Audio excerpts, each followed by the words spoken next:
जो गिरते हैं उन्हें संभाल लेते हैं, जो गिरते हैं उन्हें संभाल लेते हैं। अली के लाल गरीबों को संभाल लेते हैं, अली के लाल गरीबों को संभाल लेते हैं। और मेरे रब ने वो मर्तबा दिया है गौसे आजम को, जो कब्र से मुर्दों को जिंदा निकाल लेते हैं, जो कब्र से मुर्दों को जिंदा निकाल लेते हैं। और 4 मिसरे और समाप्त फरमाए। जरा एक बार बेदारी से बोलें सुभान अल्लाह। कि अंबिया में हबीबे खुदा कौन है? आप हैं या नबी, दूसरा कौन है? आप आए तो हक का पता मिल गया, वरना किसको पता था खुदा कौन है। और मांगता इसलिए हूँ या रसूल अल्लाह मुख्तार हो, वरना मोहताज से मांगता कौन है। और अर्शे आजम पे पहुँचे तो रब ने कहा आ भी जाओ, तुम्हें रोकता कौन है।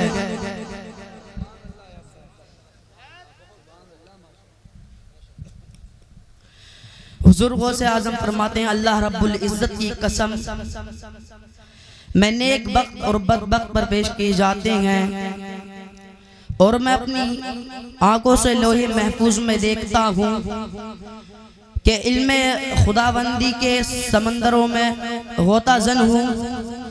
और आप फरमाते हैं मैं दुनिया को इस तरह देखता हूँ कि जैसे हथेली पर चावल का दाना। और हुजूर और हजरत मौलाना जामी ख्वाजा बाहुद्दीन का कौल नकल फरमाते हैं कि फरमाते हैं हुजूर गौसे आजम ने फरमाया कि के वली दुनिया को ऐसे देखते हैं जैसे दस्तरखान के मानिंद। अब हजरात सुने एक दिल अफरोज वाक़या, कसम खुदा की दिल मचल जाएगा। जरा दीवानों एक मर्तबा दोनों हाथ उठाकर बोलो सुभान अल्लाह। एक मर्तबा हुजूर गौसे आजम के घर में एक चोर आया। अब उसने देखा कि हुजूर कहाँ गए, आप उसको नहीं दिखे। वो कमरे में अंदर दाखिल हुआ तो आप आराम फरमा रहे थे। उसने हुजूर की कमली को उठाया और लेकर चलने लगा। अल्लाहु अकबर कबीरा। जैसे ही उसने कदम बढ़ाया उसकी आंखें यानी अंधी हो गई, वो नाबीना हो गया। उसने चादर को दोबारा रखा, आंखें वापस आ गई। फिर उसने कमली को उठाया, आंखें फिर चली गई हैं। फिर उसने कमली रखी, आंखें फिर वापस आ गई। कसम खुदा की 3 मर्तबा ऐसी बार हुआ। अल्लाहु अकबर कबीरा। जब उसने चौथी बार कमली उठाने का इरादा किया और सोच रहा था कमली को यहीं छोड़ जाऊं या साथ लेकर जाऊं, इतने में ही किसी ने बाहर से दरवाजे पर दस्तक दी और अर्ज किया हुजूर फलां शहर के कुतुब का इंतकाल हो गया है, आप वहां कोई कुतुब भेज दें। अल्लाहु अकबर कबीरा। हुजूर गौसे आजम ने फरमाया फलां आज हमारे घर कोई मेहमान आया है। अरे ये है बाबे, ये है हुस्न सुलूक मेरे हुजूर गौसे आजम का कि आप चोरों को भी चोर कहकर नहीं पुकारते बल्कि हुस्न सुलूक दिखाते और मेहमान कहकर पुकारा।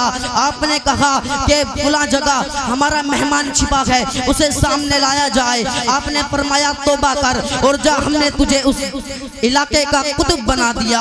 अल्लाहु अकबर कबीरा। अब आप बताएं क्या उसने कोई वजीफा पढ़ा था, क्या उसने कोई इबादत की थी? मगर निगाहे वली की बात थी। अल्लाहु अकबर कबीरा। आपने ऐसी निगाहे वली डाली कि उसको कुतुब बना दिया, वरना वो तो चोरी के इरादे से आया था। तो जब भी तो कहते हैं निगाहे वली में वो तासीर देखी, बदलती हजारों की तकदीर देखी। और हुजूर गौसे आजम के बड़े बेटे हजरत अब्दुल रज़ाक शेख साहिब ने फरमाया जो आपके वालिद के खादिम थे, आपने उनको वुजू के लिए लोटे में पानी दिया, आपने पानी नहीं लिया और आप सीधे चलने लगे। चलते चलते एक फाटक आया और वो फाटक खुद ही खुल गया। आप आगे चलते रहे और एक ऐसी बस्ती में पहुंच गए जो ना पहचान की थी और वो बगदाद के इलाके से अलग थी। न कोई बगदाद का महल्ला था, न कोई बगदाद की बस्ती थी। आपने देखा कि 6 शख्स वहां बैठे हैं। अल्लाहु अकबर कबीरा। और 7वें शख्स की रोने की आवाज आ रही है। इतने में कि मैंने देखा कि एक शख्स उसे कंधों पर बिठा कर ला रहा है और कह रहा है हुजूर अब इसके जगह हमारे लिए कोई इब्दाल भेजें। अल्लाहु अकबर कबीरा। आपके खादिम ने सारा वाकया देख लिया था। आप हैबत में थे। जब आप सुबह पढ़ने के लिए आए तो आपने कहा अल्लाह रब्बुल इज्जत की कसम हुजूर मैंने जो वाकया देखा है मैं हैबत में हूँ। आपने फरमाया मुझसे वादा करो जब तक मैं बाहयात रहूँ आप ये वाकया किसी को मत बताना।